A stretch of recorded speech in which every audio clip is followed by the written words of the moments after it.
Jail కొట్టే పరిస్థితికి వచ్చారు. పిల్లలందరూ ముందుకు వచ్చారు. నేను అందుకే ఆ పిల్లల భవిష్యత్తు కోసం ఆలోచిస్తున్నా. ఈ రాష్ట్రంలో పుట్టిన పిల్లలందరి కోసం వాళ్ళు బాగా చదువుకున్న వెంటనే ఉద్యోగం వచ్చే బాధ్యత, తీయించే బాధ్యత నాదని మీ అందరికీ హామీ ఇస్తున్నా. అందుకని మీరందరూ చూస్తే జాబ్ ఫస్ట్ అనేది మా విధానం. మిరాకల్ లాంటి పిల్లలు ఉన్నారు. ఇప్పుడే ఒక ఇద్దరు ఆడపిల్లలు మాట్లాడితే ఏం చదువుతున్నారంటే ఇద్దరు కూడా ఇంజనీరింగ్ చేస్తున్నారు. ఆ ఇంజనీరింగ్ లో కూడా ఇద్దరిని చూస్తే ఆర్టిఫిషియల్ ఇంటెలిజెన్స్ చేస్తున్నారు. అంటే మన వాళ్ళు చాలా తెలివైన పిల్లలు. దానికి కూడా ఫౌండేషన్ నేనే వేసా. దీన్ని లాజికల్ గా తీసుకెళ్తాం. ఇలాంటి పిల్లల భవిష్యత్తు బంగారు భవిష్యత్తు చేసే బాధ్యత ఈ ప్రభుత్వం తీసుకుంటామని చెప్పి కూడా నేను మీకు తెలియజేస్తున్నా. 25 పాలసీలు తీసుకొచ్చాం. అందుకే ఈ పాలసీల వల్ల ఏంటి లాభం అని మీరు ఒకసారి చూస్తే, నిన్న మొన్న మీరు చూశారు, నిన్న ఒక్కరోజే మీటింగ్ పెట్టాం. దగ్గర స్టేట్ ఇన్వెస్ట్మెంట్ ప్రమోషన్ బోర్డులో 1,82,000 కోట్ల రూపాయలు విలువ చేసే ప్రాజెక్టులకి శాంక్షన్ ఇచ్చాం. దీనివల్ల 2,80,000 పిల్లలకు ఉద్యోగాలు వస్తాయి. రామాయంపట్నంలో దగ్గర 92,000 కోట్ల రూపాయలతో బీపీసీఎల్ ఒక రిఫైనరీ పెడుతున్నారు. ఇలాంటి ప్రాజెక్టులు చాలా వచ్చే పరిస్థితి వచ్చింది.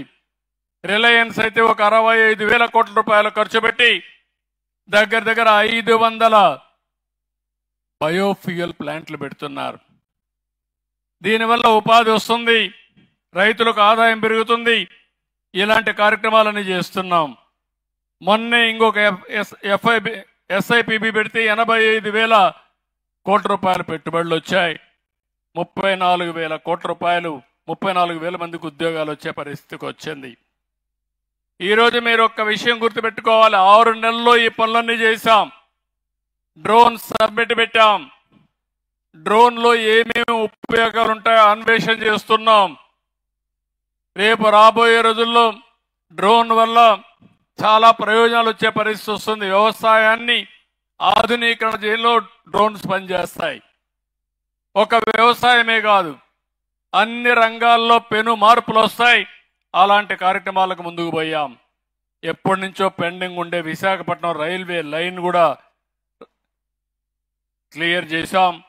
ఇంకో పక్క ఎయిర్పోర్ట్లు కానీ, పోర్ట్లు కానీ, గ్రీన్ ఎనర్జీ కూడా ముందుకు పోయాం. ఇప్పటికి మీరు చూస్తే 2 లక్షల కోట్ల రూపాయలు పెట్టుబడులు పెట్టడానికి గ్రీన్ ఎనర్జీ కూడా ముందుకు వచ్చారు.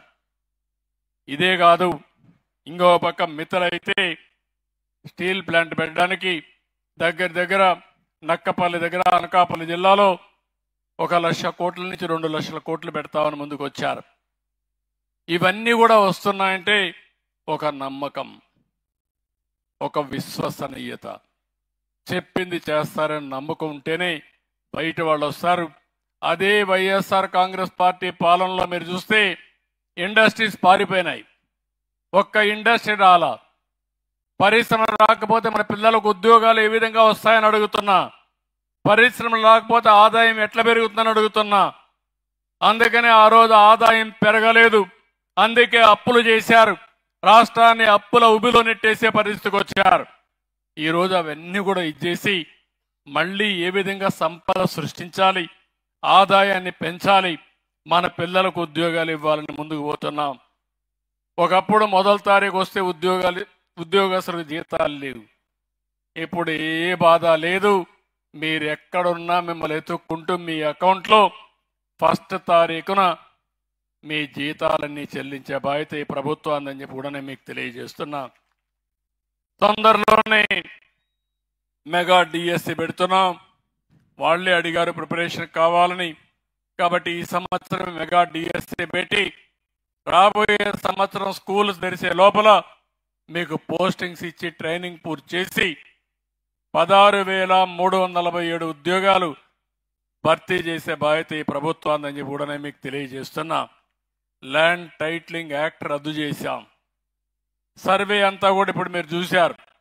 ఎక్కడికక్కడ రెవెన్యూ సదస్సులు పెడుతున్నాం. మీ భూములు వేరే వాళ్ళకి రాసేసుకున్నారు. ఇష్టానుసారంగా 22A పెట్టారు. మళ్ళీ మనం కానీ వాళ్ళు చెప్పినట్టు ఒప్పుకుంటే మళ్ళా అది మార్చేసి మళ్ళా ఇది చేశారు, లేకపోతే ప్రభుత్వ లెక్కలో పెట్టి వేధించే పరిస్థితికి వచ్చారు. అందుకే ఇవన్నీ చేశాం. ఇంకో పక్క కొత్త మద్యం పాలసీ తీసుకొచ్చాం. ఇంకో పక్క కొత్త ఇసుక పాలసీ తీసుకొచ్చాం. నేను ఒకటే మిమ్మల్ని అడుగుతున్నా, ఈ గ్రామంలో ఉండేవాళ్ళు కానీ రాష్ట్రంలో అందరికీ చెప్తున్నా, ఎక్కడైనా ఇసుక విషయంలో దందాలుంటే మాత్రం ఎట్టి పరిస్థితుల్లో ఉపేక్షించాం.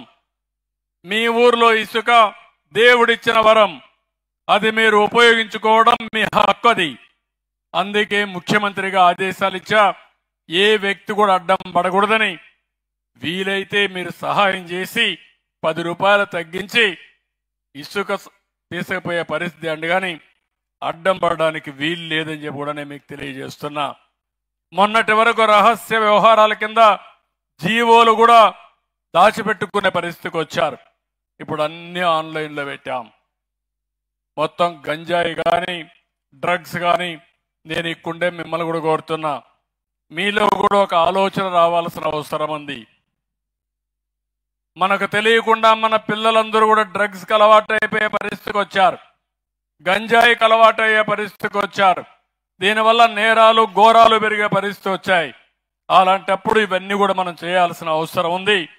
ఇది కాకుండా ఇంకో పక్కన మీరు చూస్తే మొన్నే ఎడ్యుకేషన్ మినిస్టర్ గారి ఆధ్వర్యంలో మెగా పేరెంట్ టీచర్స్ మీటింగ్ పెట్టి పిల్లల చదువుల పైన కూడా శ్రద్ధ చేసే పరిస్థితికి వచ్చాం.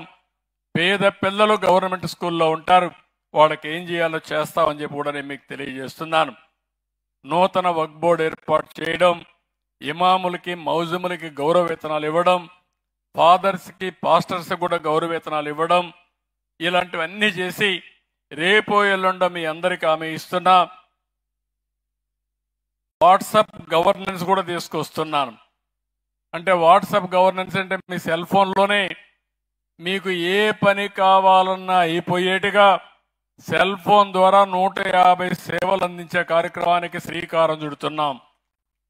ఆఫీసులకు పోయే పనే లేదు, దర్జాగా మీ ఇంట్లో మీరు కూర్చొని మీ నేటివిటీ సర్టిఫికేట్ కావాలన్నా, క్యాస్ట్ సర్టిఫికేట్ కావాలన్నా, మార్కులు కావాలన్నా అన్నీ కూడా డౌన్లోడ్ చేసుకోవచ్చు.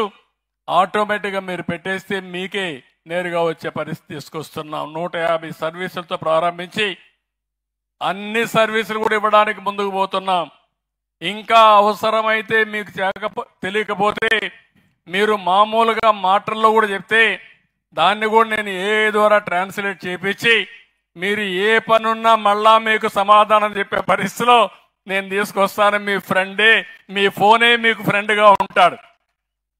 మీకు తెలియదని కూడా అవసరం లేదు. ఊరికే ఒక ఐకాన్ నొక్కి మీకేం కావాలో చెప్తే మళ్ళా ఆ పని అయిపోయి మీకు చెప్పే పరిస్థితి తీసుకొస్తాం. అది కూడా ఎక్కువ దూరం లేదు, అది కూడా సాధ్యం అని చెప్పి కూడా నేను మీకు తెలియజేస్తున్నా. ఇలాంటి కార్యక్రమాలన్నీ మనం చేసి రాబోయే రోజుల్లో